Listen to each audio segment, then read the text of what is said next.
Hey, I'm Stephanie, and it's time to talk about new makeup, specifically makeup that brands released for the 2024 holiday season. Because if you know me, then you know that I live with an internal makeup monster who wants to play with all the new makeup that comes out. If you want to get right to the discussion of the makeup, I always use timestamps so you can easily find what's most relevant for you. But before we get into that, I wanted to put this video into a little bit of context because I have a whole lot of new viewers recently. And that is this. I used to be someone who frequently overpurchased things. Just take one look at my recent Declutter series and you'll know exactly what I mean. Now, I am still pretty obsessed with things like makeup and style because I think they're fun, but I have been trying to fix that overpurchasing problem. I have drastically reduced the amount of stuff that I let come into my life to be more in line with what I actually have time to use and enjoy.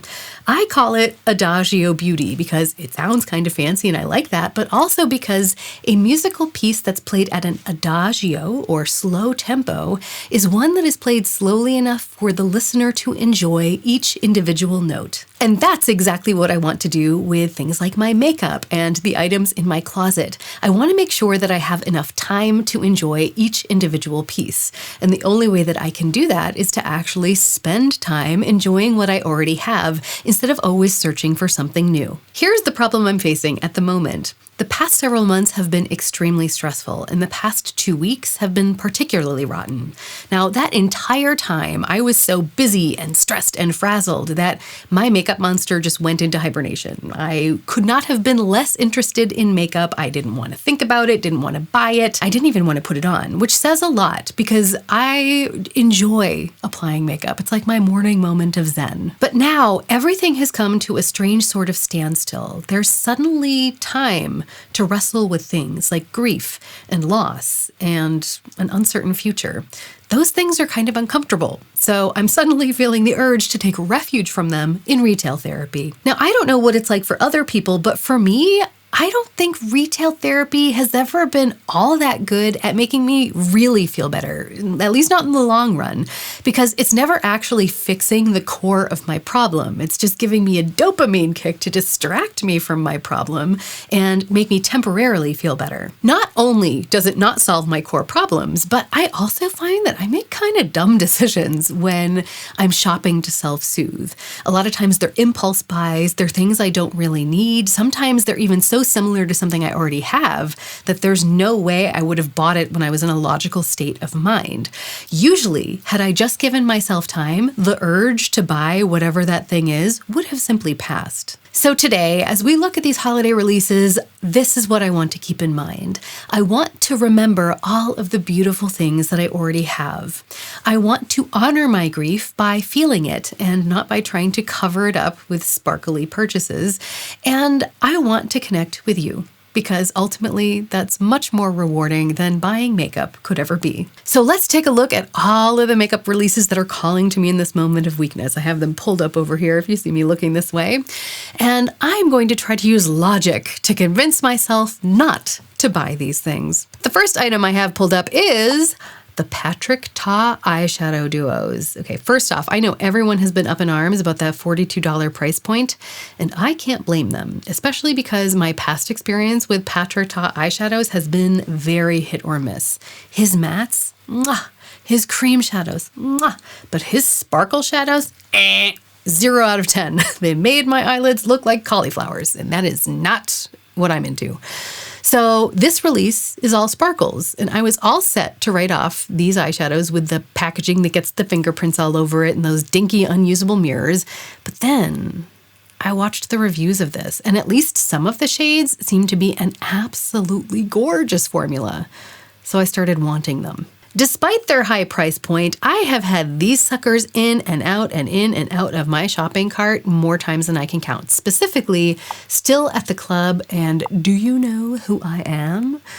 Over my past few restless days, I have watched enough reviews to know that these would probably be dumb purchases for me. Not because they're bad, but because I can recreate what these would do with items that I already have. For example, Hope Mess Tom did an amazing review of these shadows, so I will link it below, where they put these not only into context within the release itself, but also within the context of the greater makeup market.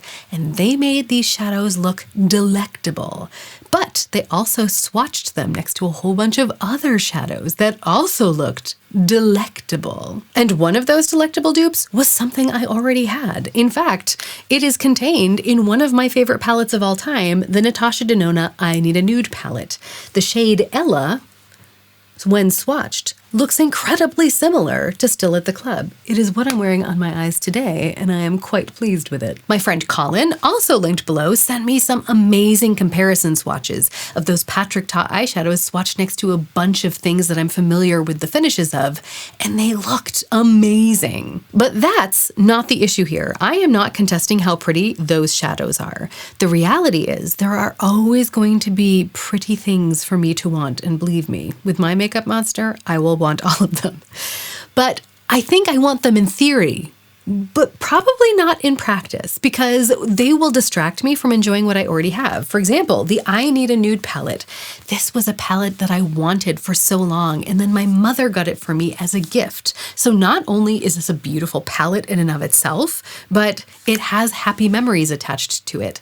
And if I had Still at the Club from Patrick Ta, would I neglect this beautiful thing I already have just to play with that dinky little thing? My makeup monster says she needs those Patrick Ta things, but my makeup monster, 1, is not logical, 2, probably doesn't have a gratitude journal because she never seems to remember how good she has it, and 3, she's not the one who pays the bills, so she's not going to get a say here. So as tempting as those lovely shadows are to me, I need to not get them so that they don't dilute the joy that I can get out of the things that I already have. So thank you, Tom, and thank you, Colin, for helping me see the sparkly light. Next on the list are the Holiday Hourglass palettes.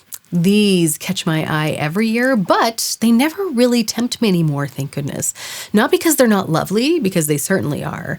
I have yet to meet an Hourglass powder that I didn't like, but I already have 2 of these palettes, one with my winter shades and one with my summer shades, and that is all I need. Yes, the newer packaging designs do sometimes catch my eye, but when I really think about how I use makeup, it's usually stored in a drawer or in a makeup bag. So the only time I ever really see the packaging is in the moments when I'm actually interacting with it. So if I want a dragon on my packaging really badly, I could just get a sticker, because the powders inside are what count, and I already have those. Ooh, now we're back to eyeshadow. The Makeup by Mario Ethereal Eyes Moonlight palette. This looks so pretty! I feel like I could create the most ethereal, smoky looks with it. Not just because of the name, but because of the formula. Because look what I have here. It's the original Makeup by Mario Ethereal Eyes palette. I was lucky enough to get this decluttered to me from a cooler toned friend who ditched this one as soon as she picked up the cooler toned Ethereal Eyes version. And if I'm being logical about things, which is what I'm trying to do, then her actions alone signal to me that I probably should not get the Ethereal Eyes Moonlight version, because I am neutral but lean warm. She is neutral but leans cool. And she feels like this cool toned palette is her version. So she no longer needs this one because a new improved for her version came out and this one became superfluous, which is why she just gave it to me. Now I have really enjoyed this one ever since getting it, which is I think maybe why I'm tempted by the new one, because I like this one so much. But when I take a look at the colors that are in here and then I compare them to the colors in the new one, these are the colors that I would reach for most of the time. And to be honest, when I want to do a smoky look, I already have palettes that I happily gravitate towards. Especially because there is yet another eyeshadow palette tempting me. Surprise, surprise. It's the Huda Beauty Icy Eyes palette. Now, Huda Beauty makes one of my favorite smoky eye palettes of all time. This is the Pretty Grunge palette. And to me, the Icy Eyes palette looks like the perfect companion palette to this, because that seems to be the lighter version. And that is what's tempting me. But I've also been watching some reviews on that Icy Eyes palette, and based on those, there are 2 shades in this palette right off the bat that I would just never touch. There's that really gritty kind of glitter shadow, and then the crusty, dusty golden shimmer shade that looks really promising in the pan, but never looked good on anyone's eyes in any of the reviews I saw. Plus, Angie, also linked below, did some very useful swatch comparisons of the Icy Eyes palette with a whole bunch of others, and she swatched 2 that looked like more me versions of that palette. And do you know what they were? They were Natasha Denona's I Need a Nude and Huda Beauty's Pretty Grunge palette.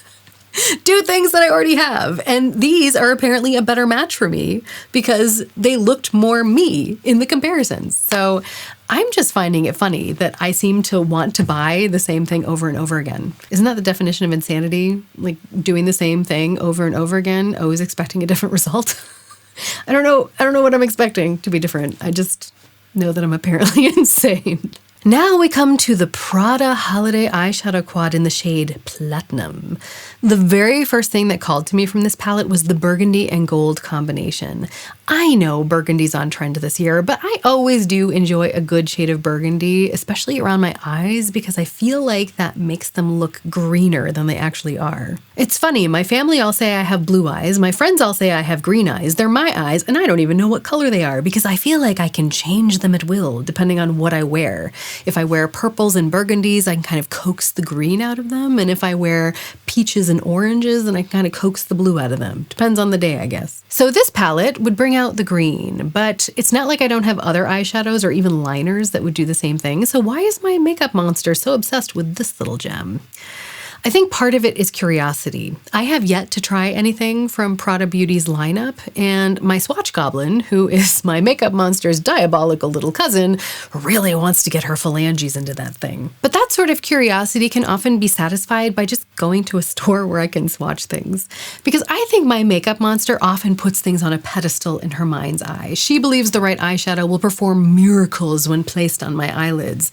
It's like I'll suddenly be able to end hunger, achieve world peace, unlock nuclear fusion, all while looking amazing in my Prada eyeshadow. But that is clearly delusional because this eyeshadow is just sparkly dirt. It can have a transformative effect, just not to that extent. So as much as Prada is tempting me, if it's not going to help me achieve world peace, then I think I can probably contribute more to society by cutting down on the amount of waste I produce by purchasing less, including this eyeshadow. As pretty as it is. YSL came out with their golden lace eyeshadow quad for the holidays, and this looks beautiful. And the color story is right up my alley. You know me, boring beige babe all the way. But I reviewed all of the YSL quads in the permanent line on my channel. Some of them were a gift from a friend, some I purchased from my channel's budget, but I am already swimming in those quads. I think they're great, but I already own Over Doré and Over Brune by YSL, so I think I can create essentially the same exact look that this new palette would give me.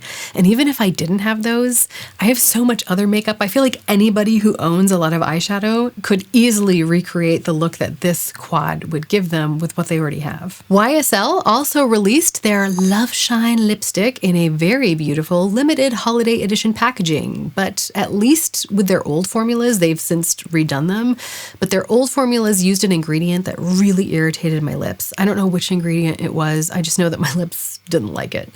And because I don't want to risk an adverse reaction, I'm not going to pay good money just to test this out, as beautiful as the holiday version packaging does look. Then we have the Charlotte Tilbury Pop Shots. These called my name the first time they were released, and they're calling my name now. They look like gorgeous little jewels. Everyone seems to rave about them, and I haven't been able to even find one in a store to swatch and see what all the fuss is about. They do look kind of perfect, though. My makeup monster can't seem to decide between smoky quartz and rose gold. And diamond eyes. The makeup monster wants diamond eyes. Just thought I'd let you know. I think if I had to decide, had to pick just one, it would probably be rose gold or maybe diamond eyes. Simply because I'm pretty sure I could dupe smoky quartz because, I mean, look what I have on my eyes. I feel like smoky quartz is similar to that Patrick Ta still at the club and this Ella from the I Need a Nude palette. So I think I can cover myself there. But with rose gold, or maybe diamond eyes, I'm not sure I have something that's that dimensional in that kind of color. Although, who am I kidding? I probably have enough makeup that I could dupe either of them if I just got a little creative. Continuing with Charlotte Tilbury, she also released her Holiday 9-pan palette. This looks red. Maybe she was following this season's burgundy trend, but it looks a little too red and too pink to me. Don't get me wrong, every once in a while, a red can be really interesting on the eye, but I have two palettes with beautiful sparkling reds in them. The Mothership palette, the bronze one from Pat McGrath, and the Metropolis palette from Natasha Denona. And if I really want a matte red, I do also have a matte red blush that I could use. So I think this one is my easiest pass yet. Now I'm looking at the Lancome Holiday 2024 Celestial Rose set. They have a palette, a lipstick, and a lip gloss. And those lip products look magnificent, especially that diamond gloss one. But once again, it's easy for me to give those a pass because I have had some irritation issues with Lancome lip formulas as well. Not all of them, but enough to make me think that it's probably not worth the gamble. I did receive Lancome's holiday palette from last year as a Christmas gift, and this is lovely. If the new one is anything like this quality, then it must be superb. And all of those colors here speak to me, except perhaps for the blue. Not that I wouldn't use it, it's just not typically my accent color of choice. Every single other color in the palette, though, is right up my boring beige babe alley. And if the blue is anything like the green in last year's palette, then the formula would make it very wearable for me. How am I going to talk myself out of this one? I think I'm having a hard time because I like the formula of last year's LOUVRE palette so much. Some of these shades have this silky smoothness to them that just give this really delicate soft glow, and others have a delicate pieciness to them that kind of glint and sparkle in almost like this fairy-like way, but without being too obvious. And I would love that in those colors. But the reality is I do have every single one of those shades somewhere in my collection. Maybe not in the exact same finish, but something that's probably similar enough. And I am almost finished organizing my makeup into its new setup. That is relevant because if you saw my recent Declutter series, then you'll know that I want to use the container concept going forward as a way to organically limit my shopping. And my rule is going to be that if I see something I want, if I can't easily fit it into one of my designated makeup drawers, then I can't afford to buy it because I just don't have the space for it. I'll be sharing my full makeup collection and organization video soon. In fact, as soon as I can figure out how to film from the top down so you can really see into the drawers without having my camera smash on the ground. So if you want to see that, make sure to like and subscribe. But a little spoiler alert, there might be a tiny bit of space in a couple of the drawers for some new things. The question becomes, is this item special enough to get one of those very few available slots? Because if you have ever tried to use up makeup, you know it takes seemingly forever. So there aren't going to be any new slots opening up soon. And at this point, I'm really hesitant to add anything. So I think I'm just going to let that be my reason for not buying this. What, if anything, is tempting you out of the massive wave of holiday releases?